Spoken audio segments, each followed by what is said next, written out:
Chapter 3. The Conquest of the Unhappy Consciousness. Repressive Desublimation. Having discussed the political integration of advanced industrial society, an achievement rendered possible by growing technological productivity, and the expanding conquest of man and nature, we will now turn to a corresponding integration in the realm of culture. In this chapter, certain key notions and images of literature and their fate will illustrate how the progress of technological rationality is liquidating the oppositional and transcending elements in the higher culture.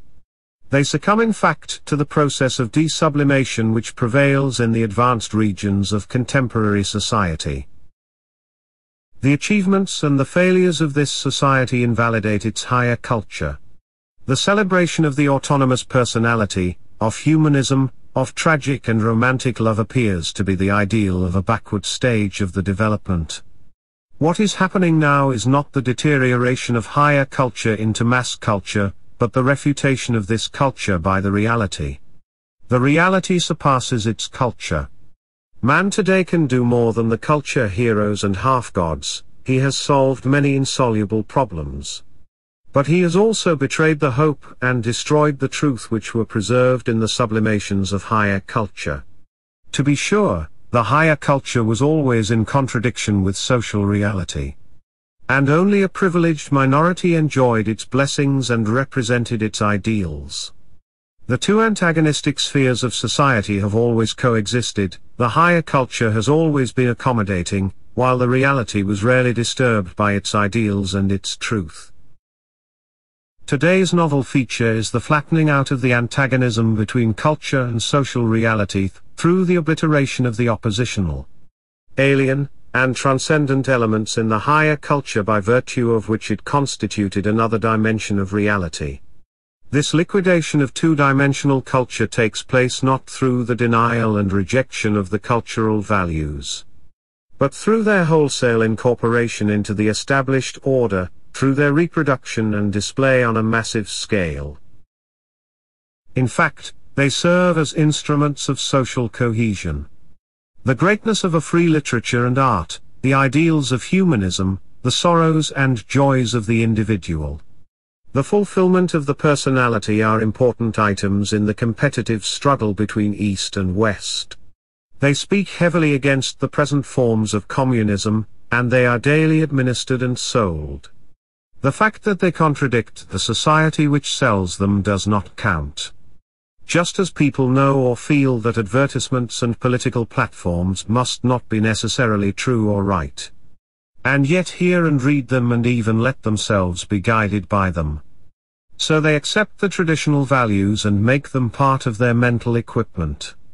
If mass communications blend together harmoniously, and often unnoticeably, art, politics, religion, and philosophy with commercials, they bring these realms of culture to their common denominator, the commodity form. The music of the soul is also the music of salesmanship. Exchange value, not truth value, counts. On it centers the rationality of the status quo, and all alien rationality is bent to it. As the great words of freedom and fulfillment are pronounced by campaigning leaders and politicians, on the screens and radios and stages, they turn into meaningless sounds which obtain meaning only in the context of propaganda, business, discipline, and relaxation. This assimilation of the ideal with reality testifies to the extent to which the ideal has been surpassed. It is brought down from the sublimated realm of the soul or the spirit or the inner man, and translated into operational terms and problems. Here are the progressive elements of mass culture. The perversion is indicative of the fact that advanced industrial society is confronted with the possibility of a materialization of ideals.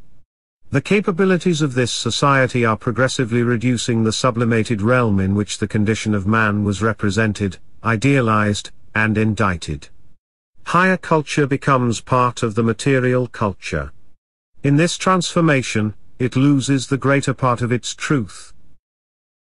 The higher culture of the West, whose moral, aesthetic, and intellectual values industrial society still professes was a pre-technological culture in a functional, as well as chronological sense. Its validity was derived from the experience of a world which no longer exists and which cannot be recaptured because it is in a strict sense invalidated by technological society. Moreover, it remained to a large degree a feudal culture, even when the bourgeois period gave it some of its most lasting formulations. It was feudal not only because of its confinement to privileged minorities, not only because of its inherent romantic element, which will be discussed presently, but also because its authentic works expressed a conscious, methodical alienation from the entire sphere of business and industry, and from its calculable and profitable order. While this bourgeois order found its rich and even affirmative representation in art and literature, as in the Dutch painters of the 17th century, in Goethe's Wilhelm Meister, in the English novel of the 19th century, in Thomas Mann, it remained an order which was overshadowed, broken, refuted by another dimension which was irreconcilably antagonistic to the order of business, indicting it and denying it. And in the literature, this other dimension is represented not by the religious, spiritual, moral heroes, who often sustain the established order, but rather by such disruptive characters as the artist, the prostitute, the adulteress, the great criminal and outcast, the warrior, the rebel poet, the devil, the fool, those who don't earn a living. At least not in an orderly and normal way. To be sure, these characters have not disappeared from the literature of advanced industrial society, but they survive essentially transformed. The vamp, the national hero, the beatnik, the neurotic housewife, the gangster, the star, the charismatic tycoon perform a function very different from and even contrary to that of their cultural predecessors. They are no longer images of another way of life but rather freaks or types of the same life, serving as an affirmation rather than negation of the established order. Surely, the world of their predecessors was a backward, pre-technological world, a world with the good conscience of inequality and toil, in which labor was still a fated misfortune. But a world in which man and nature were not yet organized as things and instrumentalities. With its code of forms and manners, with the style and vocabulary of its literature and philosophy. This past culture expressed the rhythm and content of a universe in which valleys and forests, villages and inns, nobles and villains, salons and courts were a part of the experienced reality. In the verse and prose of this pre-technological culture is the rhythm of those who wander or ride in carriages, who have the time and the pleasure to think, contemplate, feel and narrate. It is an outdated and surpassed culture, and only dreams and childlike regressions can recapture it. But this culture is, in some of its decisive elements, also a post-technological one. Its most advanced images and positions seem to survive their absorption into administered comforts and stimuli. They continue to haunt the consciousness with the possibility of their rebirth in the consummation of technical progress. They are the expression of that free and conscious alienation from the established forms of life with which literature and the arts opposed these forms even where they adorned them. In contrast to the Marxian concept, which denotes man's relation to himself and to his work in capitalist society, the artistic alienation is the conscious transcendence of the alienated existence, a higher level or mediated alienation. The conflict with the world of progress, the negation of the order of business, the bourgeois elements in bourgeois literature and art are neither due to the aesthetic lowliness of this order nor to romantic reaction, nostalgic consecration of a disappearing stage of civilization. Romantic is a term of condescending defamation which is easily applied to disparaging avant-garde positions, just as the term decadent far more often denounces the genuinely progressive traits of a dying culture than the real factors of decay. The traditional images of artistic alienation are indeed romantic inasmuch as they are in aesthetic incompatibility with the developing society. This incompatibility is the token of their truth. What they recall and preserve in memory pertains to the future, images of a gratification that would dissolve the society which suppresses it. The great surrealist art and literature of the 20s and 30s has still recaptured them in their subversive and liberating function. Random examples from the basic literary vocabulary may indicate the range and the kinship of these images, and the dimension which they reveal, soul and spirit and heart. La recherche de l'absolu, les fleurs du mal, la femme infâme. The kingdom by the sea. Le bateau ivre. And the long-legged bait. Ferner en imat. But also demon rum, demon machine, and demon money, Don Juan and Romeo, the master builder and When We Dead Awake. Their mere enumeration shows that they belong to a lost dimension. They are invalidated not because of their literary obsolescence.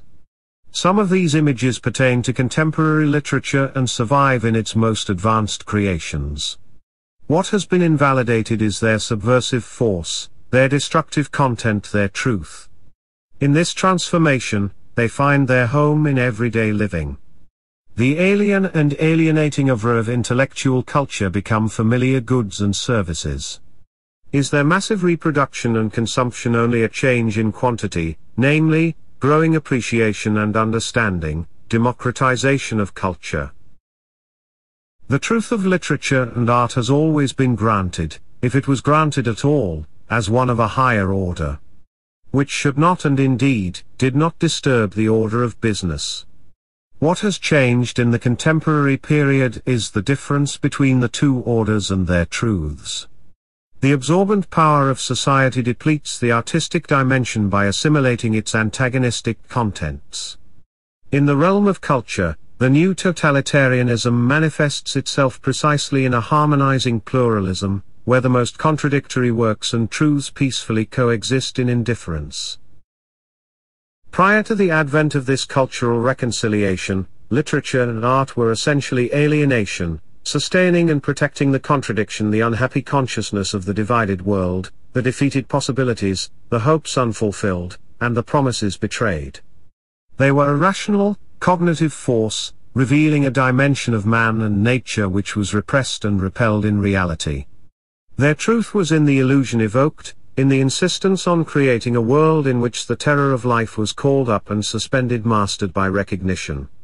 This is the miracle of the chef-d'œuvre. It is the tragedy, sustained to the last, and the end of tragedy, its impossible solution. To live one's love and hatred, to live that which one is, means defeat, resignation, and death. The crimes of society, the hell that man has made for man, become unconquerable cosmic forces. The tension between the actual and the possible is transfigured into an insoluble conflict, in which reconciliation is by grace of the oeuvre's form. Beauty as the promesse de bonheur. In the form of the oeuvre, the actual circumstances are placed in another dimension where the given reality shows itself as that which it is. Thus it tells the truth about itself, its language ceases to be that of deception, ignorance, and submission. Fiction calls the facts by their name and their reign collapses. Fiction subverts everyday experience and shows it to be mutilated and false. But art has this magic power only as the power of negation. It can speak its own language only as long as the images are alive which refuse and refute the established order. Flaubert's Madame Bovary is distinguished from equally sad love stories of contemporary literature by the fact that the humble vocabulary of her real-life counterpart still contained the heroine's images, or she read stories still containing such images. Her anxiety was fatal because there was no psychoanalyst, and there was no psychoanalyst because, in her world, he would not have been capable of curing her. She would have rejected him as part of the order of Yonville which destroyed her. Her story was tragic because the society in which it occurred was a backward one, with a sexual morality not yet liberalized, and a psychology not yet institutionalized. The society that was still to come has solved her problem by suppressing it. Certainly it would be nonsense to say that her tragedy or that of Romeo and Juliet is solved in modern democracy, but it would also be nonsense to deny the historical essence of the tragedy.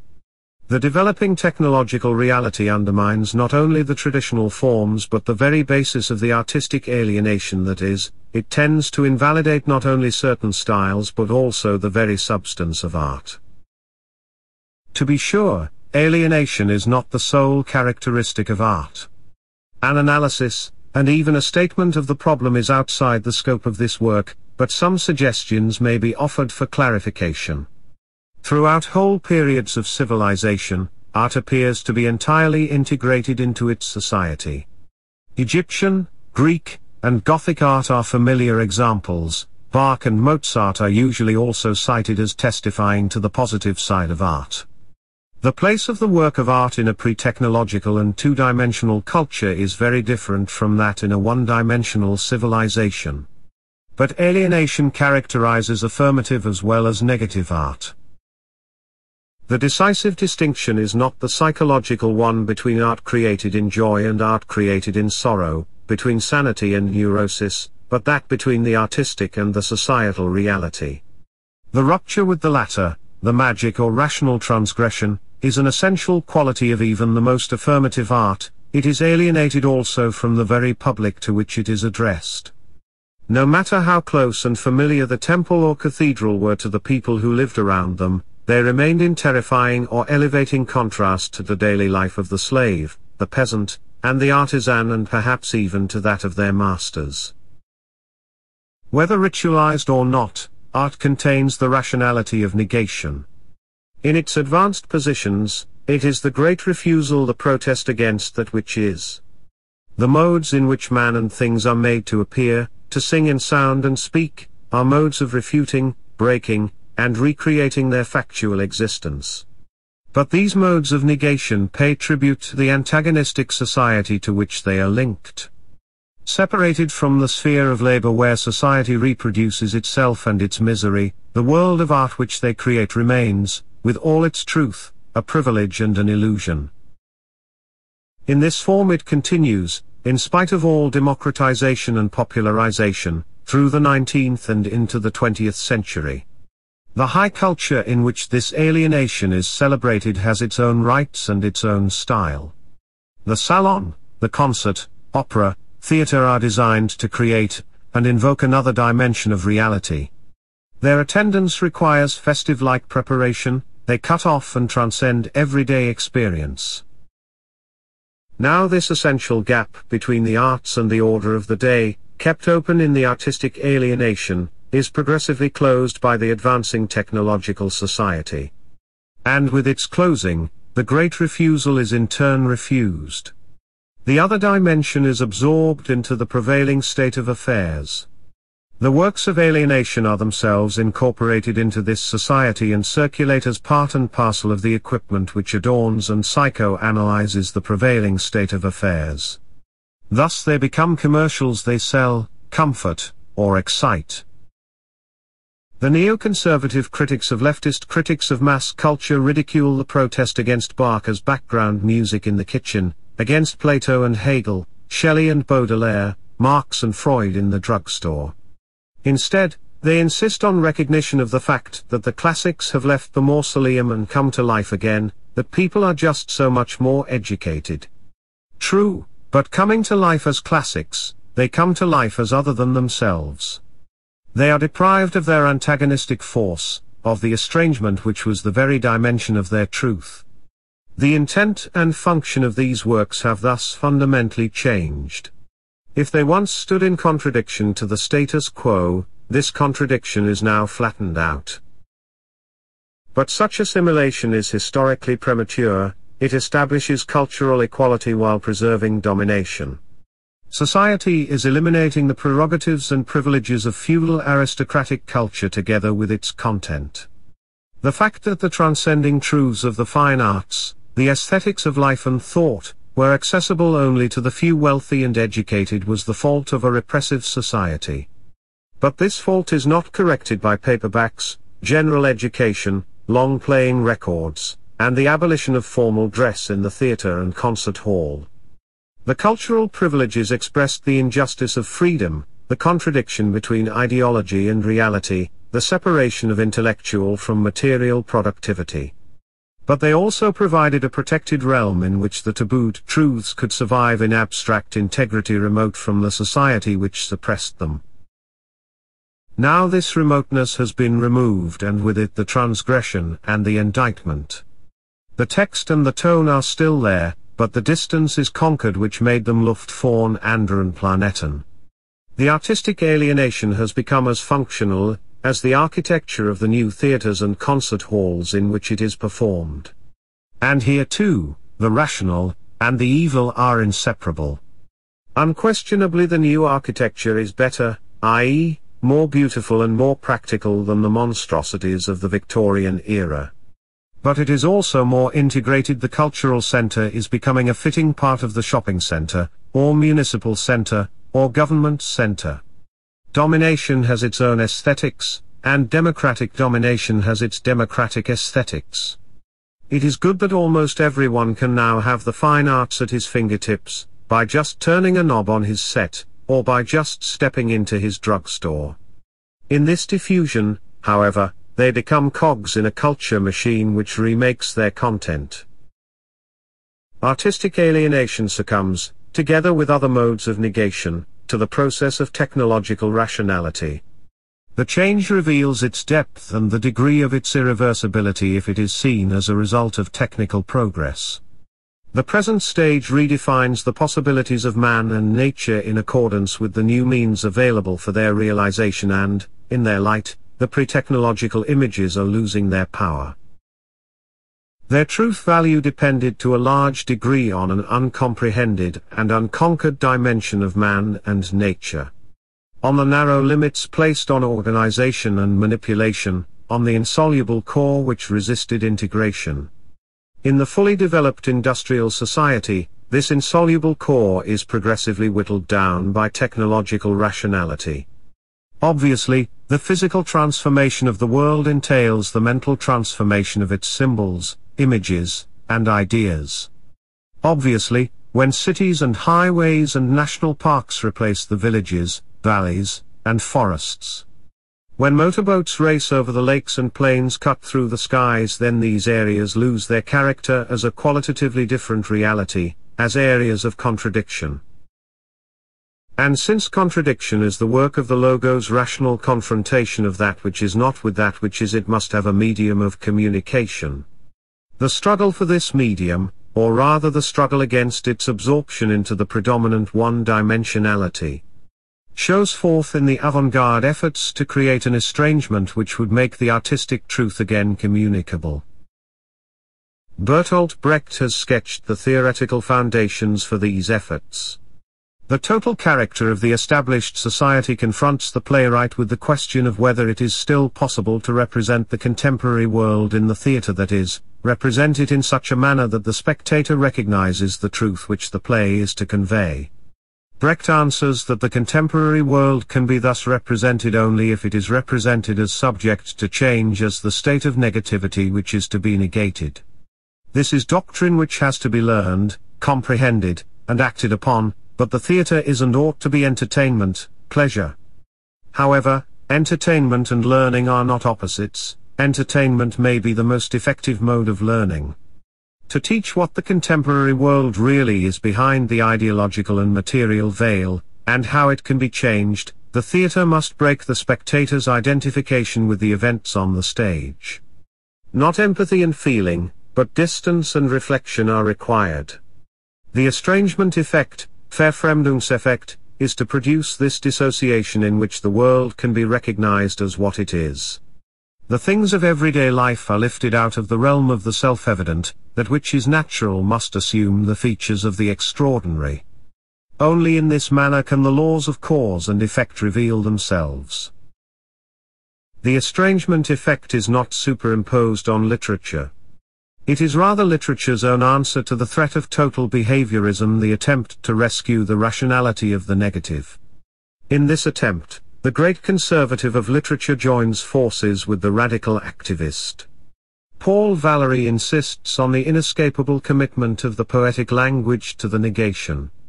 The verses of this language ne parlent jamais que de choses absentes. They speak of that which, though absent, haunts the established universe of discourse and behavior as its most tabooed possibility, neither heaven nor hell, neither good nor evil, but simply le bonheur. Thus the poetic language speaks of that which is of this world, which is visible, tangible, audible in man and nature, and of that which is not seen, not touched, not heard. Creating and moving in a medium which presents the absent, the poetic language is a language of cognition, but a cognition which subverts the positive.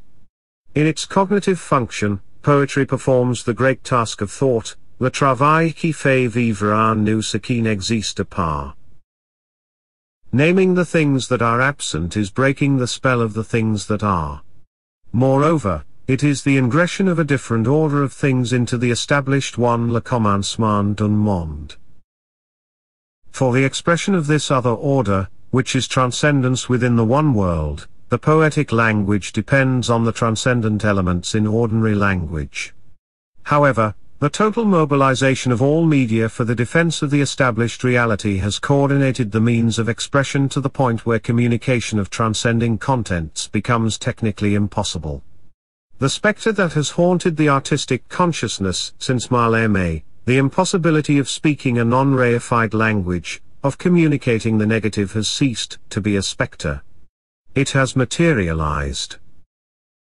The truly avant-garde works of literature communicate the break with communication. With Rimbaud, and then with Dadaism and Surrealism, literature rejects the very structure of discourse which, throughout the history of culture, has linked artistic and ordinary language. The propositional system, with the sentence as its unit of meaning, was the medium in which the two dimensions of reality could meet, communicate, and be communicated. The most sublime poetry, and the lowest prose shared this medium of expression. Then, modern poetry détruisait les rapports du langage et ramenait le discours à des stations de mots. Destroyed the relationships of the language and brought discourse back to the stage of words. The word refuses the unifying, sensible rule of the sentence. It explodes the pre-established structure of meaning and, becoming an absolute object itself, designates an intolerable, self-defeating universe, a discontinuum. This subversion of the linguistic structure implies a subversion of the experience of nature. La nature y devient un discontinu d'objets solitaires et terribles. Parce qu'il non que des liaisons virtuelles. Personne ne choisit pour ou un sens privilégié ou un emploi ou un service. Personne ne les réduit à la signification d'un comportement mental ou d'une intention. C'est-à-dire finalement d'une tendresse. Ces mots objets sans liaison, perdent toute la violence de leur éclatement. Ces mots poétiques excluent les hommes. Il n'y a pas de manispétique de la modernité. Ce discours de bout est un discours plein de terreur. C'est-à-dire qu'il met l'homme en liaison non pas avec les autres hommes, mais avec les images les plus inhumaines de la nature. Le ciel, l'enfer, le sacre, l'enfance, la folie, le martyre pur, etc. Nature becomes a discontinuum of solitary and terrible objects because they have only virtual links. No one chooses for them a privileged meaning or use or service. No one reduces them to mean a mental attitude or an intention, that is to say, in the last analysis, a tenderness. These word objects without link, armed with all the violence of their explosive power, these poetic words exclude men.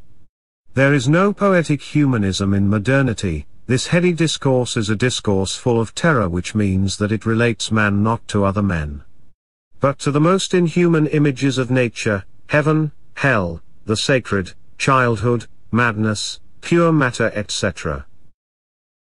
The traditional stuff of art, images, harmonies, colors, reappears only as quotes, residues of past meaning in a context of refusal. Thus, the surrealist paintings sind der Inbegriff dessen, was die Sachlichkeit mit einem Tabu zudeckt. Weil es sie in ihr eigenes dinghaftes Wesen gemeint und daran, dass sie nicht damit fertig wird, dass ihre Rationalität irrational bleibt. Der Surrealismus sammelt ein, was die Sachlichkeit den Menschen versagt. Die Entstellungen bezeugen, was das Verbot dem Begehrten antat.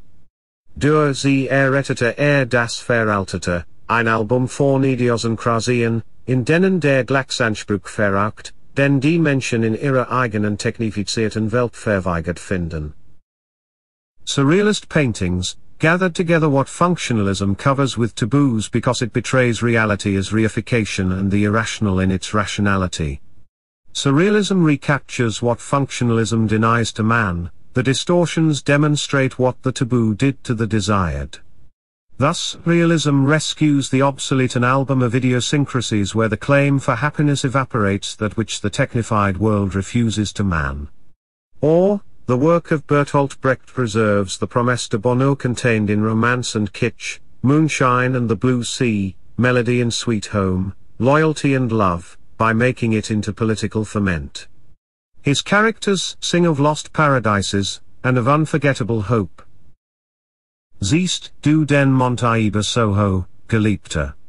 Jedoch eines Tages, und der Tag war blau. Zuerst war es immer Sonntag. Und ein Schiff mit 8 Segeln. Alter Bilbao Mont, da wo noch Liebe lohnt. And the song is one of cruelty and greed, exploitation, cheating, and lies.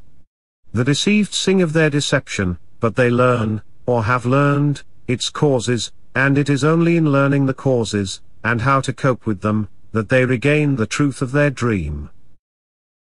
The efforts to recapture the great refusal in the language of literature suffer the fate of being absorbed by what they refute. As modern classics, the avant-garde and the beatniks share in the function of entertaining without endangering the good conscience of the men of goodwill. This absorption is justified by technical progress. The refusal is refuted by the alleviation of misery in the advanced industrial society.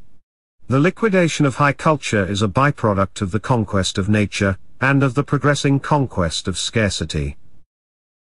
Invalidating the cherished images of transcendence by incorporating them into its omnipresent daily reality.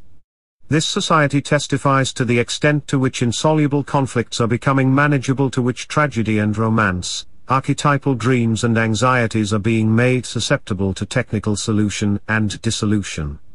The psychiatrist takes care of the Don Juans, Romeos, Hamlets, Fausts, as he takes care of Oedipus he cures them. The rulers of the world are losing their metaphysical features.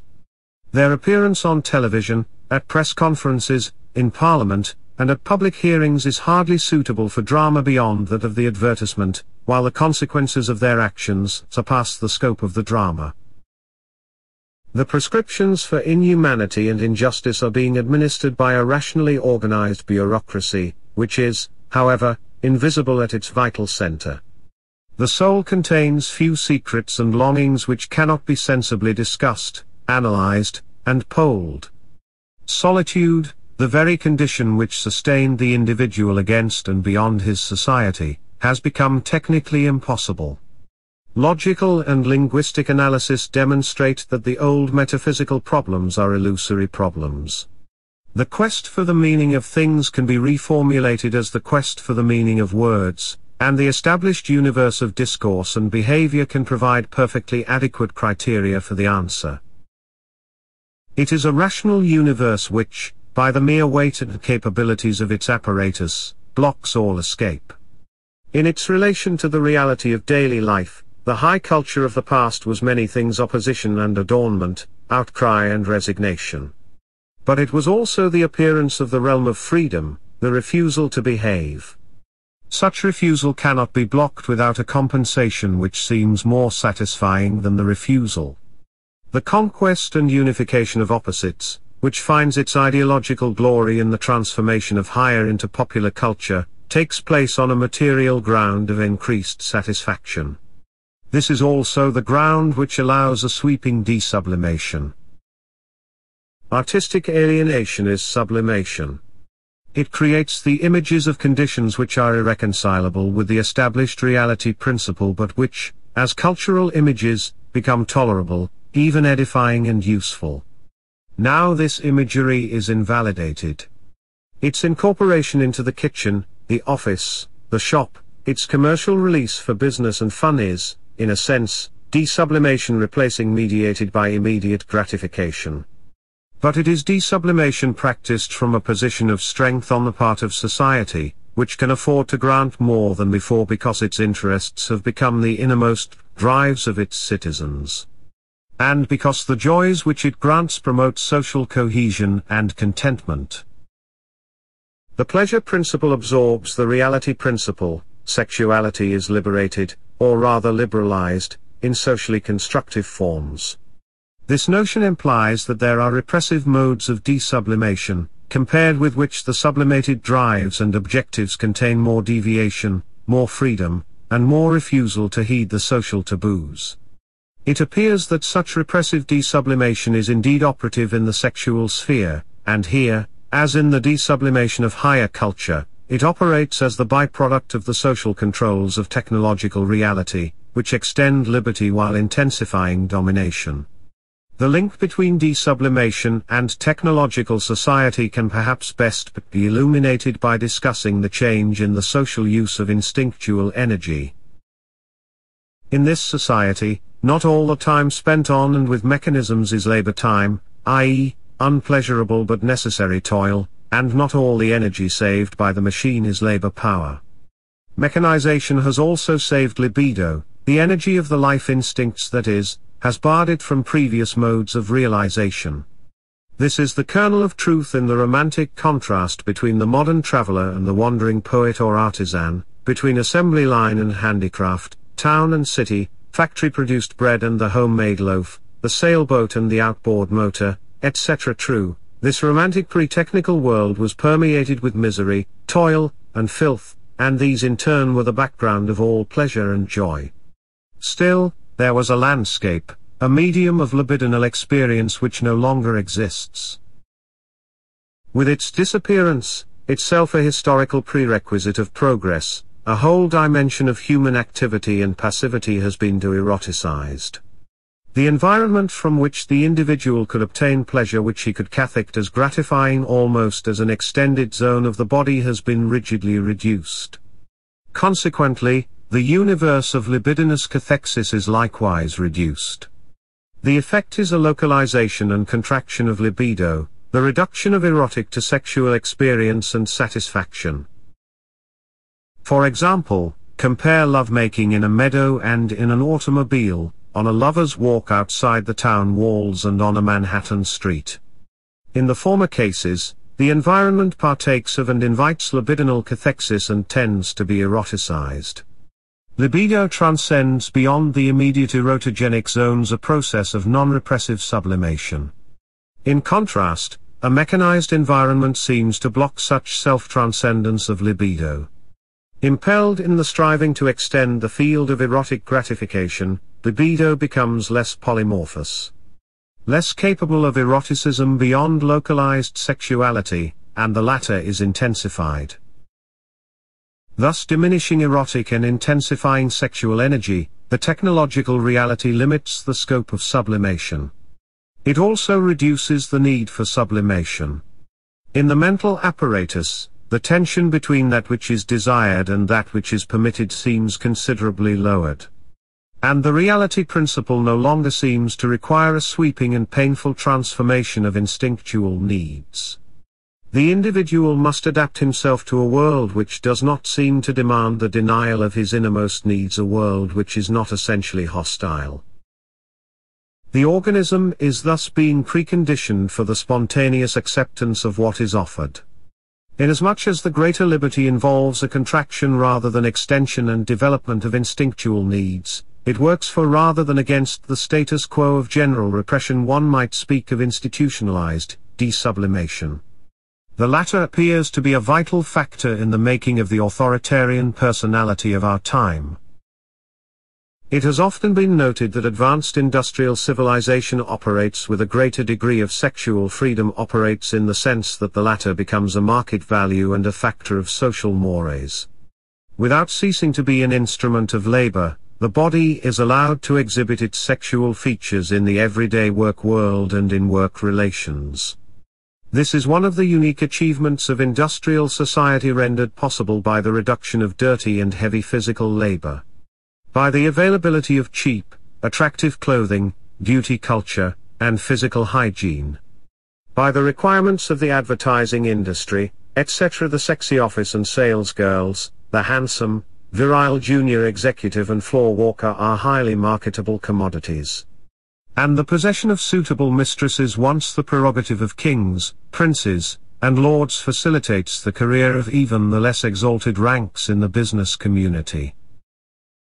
Functionalism, going artistic, promotes this trend. Shops and offices open themselves through huge glass windows and expose their personnel. Inside, high counters and non-transparent partitions are coming down. The corrosion of privacy in massive apartment houses and suburban homes breaks the barrier which formerly separated the individual from the public existence and exposes more easily the attractive qualities of other wives and other husbands. This socialization is not contradictory but complementary to the de-erotization of the environment. Sex is integrated into work and public relations and is thus made more susceptible to controlled satisfaction. Technical progress and more comfortable living permit the systematic inclusion of libidinal components into the realm of commodity production and exchange. But no matter how controlled the mobilization of instinctual energy may be, it sometimes amounts to a scientific management of libido. No matter how much it may serve as a prop for the status quo, it is also gratifying to the managed individuals. Just as racing the outboard motor, pushing the power lawn mower, and speeding the automobile are fun. This mobilization and administration of libido may account for much of the voluntary compliance, the absence of terror, the pre-established harmony between individual needs and socially required desires, goals, and aspirations. The technological and political conquest of the transcending factors in human existence, so characteristic of advanced industrial civilization, here asserts itself in the instinctual sphere. Satisfaction in a way which generates submission and weakens the rationality of protest. The range of socially permissible and desirable satisfaction is greatly enlarged, but through this satisfaction, the pleasure principle is reduced, deprived of the claims which are irreconcilable with the established society. Pleasure, thus adjusted, generates submission.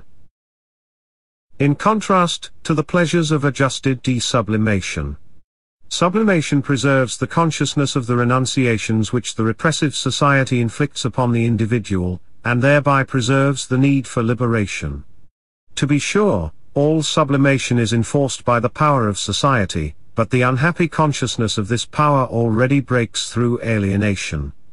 To be sure, all sublimation accepts the social barrier to instinctual gratification, but it also transgresses this barrier. The superego, in censoring the unconscious and in implanting conscience, also censors the censor, because the developed conscience registers the forbidden evil act not only in the individual but also in his society. Conversely, loss of conscience due to the satisfactory liberties granted by an unfree society makes for a happy consciousness which facilitates acceptance of the misdeeds of this society. It is the token of declining autonomy and comprehension. Sublimation demands a high degree of autonomy and comprehension. It is mediation between the conscious and the unconscious, between the primary and secondary processes, between the intellect and instinct, renunciation and rebellion. In its most accomplished modes, such as in the artistic oeuvre, sublimation becomes the cognitive power which defeats suppression while bowing to it. In the light of the cognitive function of this mode of sublimation, the desublimation rampant in advanced industrial society reveals its truly conformist function. This liberation of sexuality, and of aggressiveness, frees the instinctual drives from much of the unhappiness and discontent that elucidate the repressive power of the established universe of satisfaction. To be sure, there is pervasive unhappiness, and the happy consciousness is shaky enough a thin surface over fear, frustration, and disgust. This unhappiness lends itself easily to political mobilization. Without room for conscious development, it may become the instinctual reservoir for a new fascist way of life and death. But there are many ways in which the unhappiness beneath the happy consciousness may be turned into a source of strength and cohesion for the social order. The conflicts of the unhappy individual now seem far more amenable to cure than those which made for Freud's discontent in civilization. And they seem more adequately defined in terms of the neurotic personality of our time than in terms of the eternal struggle between Eros and Thanatos. The way in which controlled desublimation may weaken the instinctual revolt against the established reality principle may be illuminated by the contrast between the representation of sexuality in classical and romantic literature, and in our contemporary literature. If one selects, from among the works which are, in their very substance and in a form, determined by the erotic commitment, such essentially different examples as Racine's Phèdre, Goethe's Wahlverwandtschaften, Baudelaire's Les Fleurs du Mal, Tolstoy's Anna Karenina. Sexuality consistently appears in a highly sublimated, mediated, reflective form, but in this form, it is absolute, uncompromising, unconditional. The dominion of Eros is, from the beginning, also that of Thanatos. Fulfillment is destruction, not in a moral or sociological but in an ontological sense. It is beyond good and evil, beyond social morality, and thus it remains beyond the reaches of the established reality principle, which this Eros refuses and explodes. In contrast, desublimated sexuality is rampant in O'Neill's Alcoholics and Faulkner's Savages. In The Streetcar Named Desire and Under the Hot Tin Roof, in Lolita, in all the stories of Hollywood and New York orgies, and the adventures of suburban housewives. This is infinitely more realistic, daring, uninhibited. It is part and parcel of the society in which it happens, but nowhere its negation.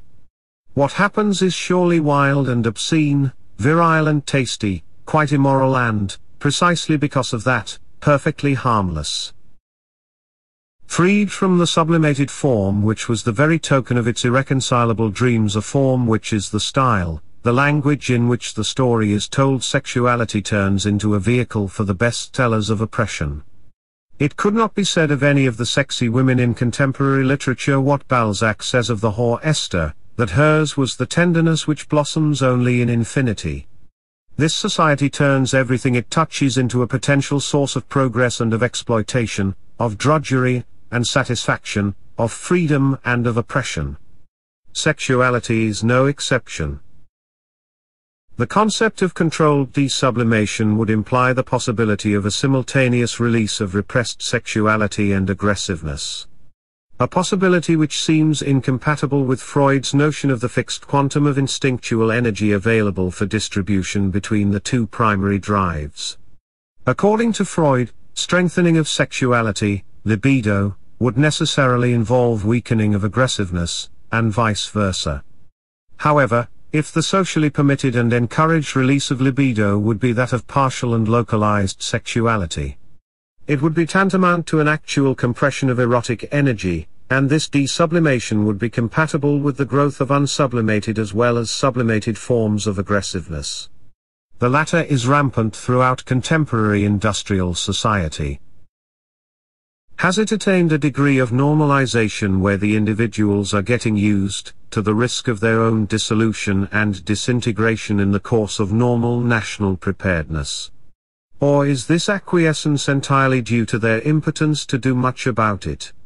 In any case, the risk of avoidable, man-made destruction has become normal equipment in the mental as well as material household of the people, so that it can no longer serve to indict or refute the established social system. Moreover, as part of their daily household, it may even tie them to this system. The economic and political connection between the absolute enemy and the high standard of living, and the desired level of employment, is transparent enough, but also rational enough to be accepted.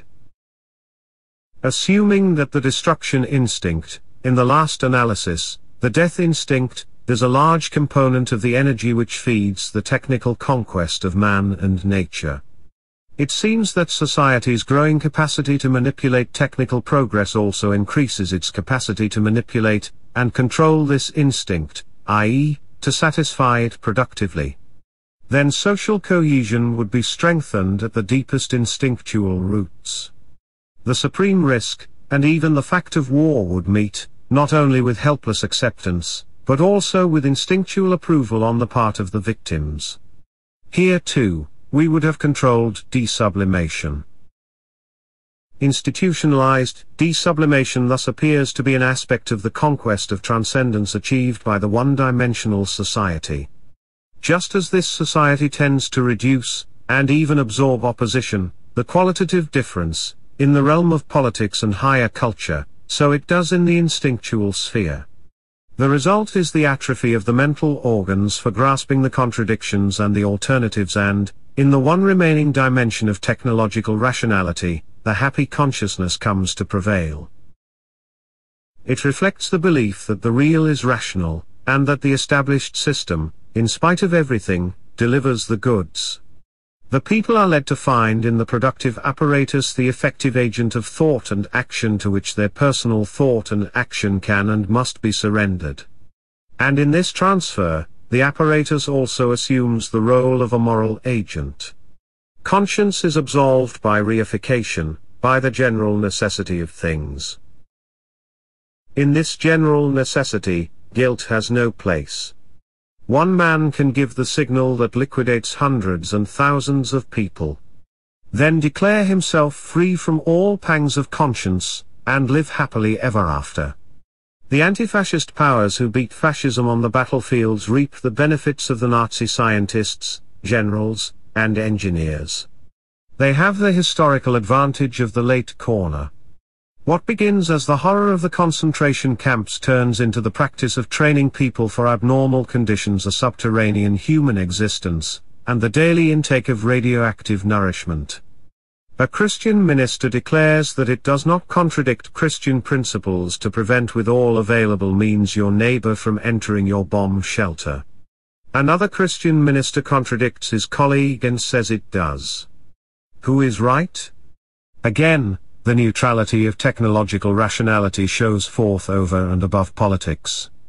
And again it shows forth as spurious, for in both cases, it serves the politics of domination. The world of the concentration camps was not an exceptionally monstrous society. What we saw there was the image, and in a sense the quintessence, of the infernal society into which we are plunged every day. It seems that even the most hideous transgressions can be repressed in such a manner that, for all practical purposes, they have ceased to be a danger for society. Or, if their eruption leads to functional disturbances in the individual, as in the case of one Hiroshima pilot, it does not disturb the functioning of society. A mental hospital manages the disturbance. The happy consciousness has no limits. It arranges games with death and disfiguration in which fun, teamwork, and strategic importance mix in rewarding social harmony. The Rand Corporation, which unites scholarship, research, the military, the climate, and the good life, reports such games in a style of absolving cuteness, in its Random News, Volume 9, Number 1, under the heading Better Safe Than Sorry. The rockets are rattling, the H-bomb is waiting, and the space flights are flying, and the problem is how to guard the nation and the free world. In all this, the military planners are worried, for the cost of taking chances or experimenting and making a mistake, may be fearfully high. But here Rand comes in, Rand relieves, and devices like Rand's safe come into the picture. The picture into which they come is unclassified. It is a picture in which the world becomes a map, missiles merely symbols, long live the soothing power of symbolism. And wars just plans and calculations written down on paper. In this picture, Rand has transfigured the world into an interesting technological game. And one can relax. The military planners can gain valuable synthetic experience without risk. Playing the game. To understand the game one should participate, for understanding is in the experience.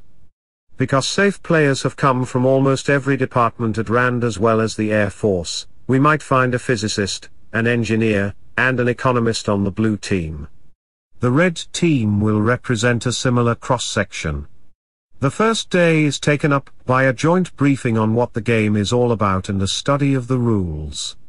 When the teams are finally seated around the maps in their respective rooms, the game begins.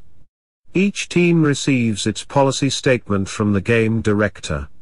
These statements, usually prepared by a member of the control group, give an estimate of the world situation at the time of playing, some information on the policy of the opposing team, the objectives to be met by the team, and the team's budget.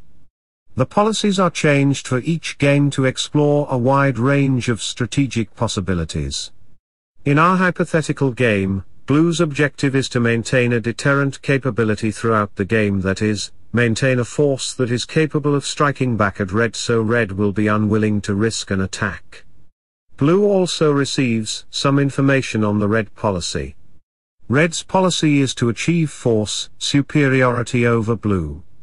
The budgets of Blue and Red compare with actual defense budgets. It is comforting to hear that the game has been played since 1961 at Rand, down in our labyrinthine basement somewhere under the snack bar.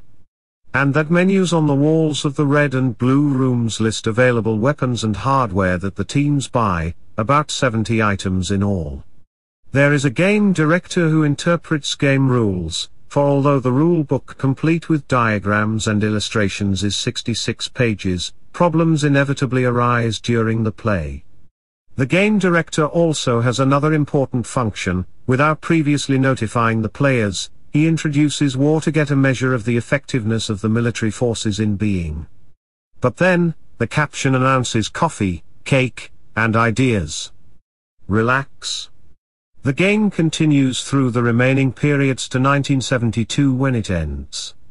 Then the Blue and Red teams bury the missiles and sit down together for coffee and cake at the post-mortem session. But don't relax too much. There is one real-world situation that can't be transposed effectively to safe, and that is negotiation. We are grateful for it. The one hope that is left in the real-world situation is beyond the reaches of Rand. Obviously, in the realm of the happy consciousness, guilt feeling has no place, and the calculus takes care of conscience. When the whole is at stake, there is no crime except that of rejecting the whole, or not defending it. Crime, guilt, and guilt feeling become a private affair. Freud revealed in the psyche of the individual the crimes of mankind, in the individual case history the history of the whole. This fatal link is successfully suppressed. Those who identify themselves with the whole, who are installed as the leaders and defenders of the whole, can make mistakes, but they cannot do wrong. They are not guilty. They may become guilty again when this identification no longer holds, when they are gone.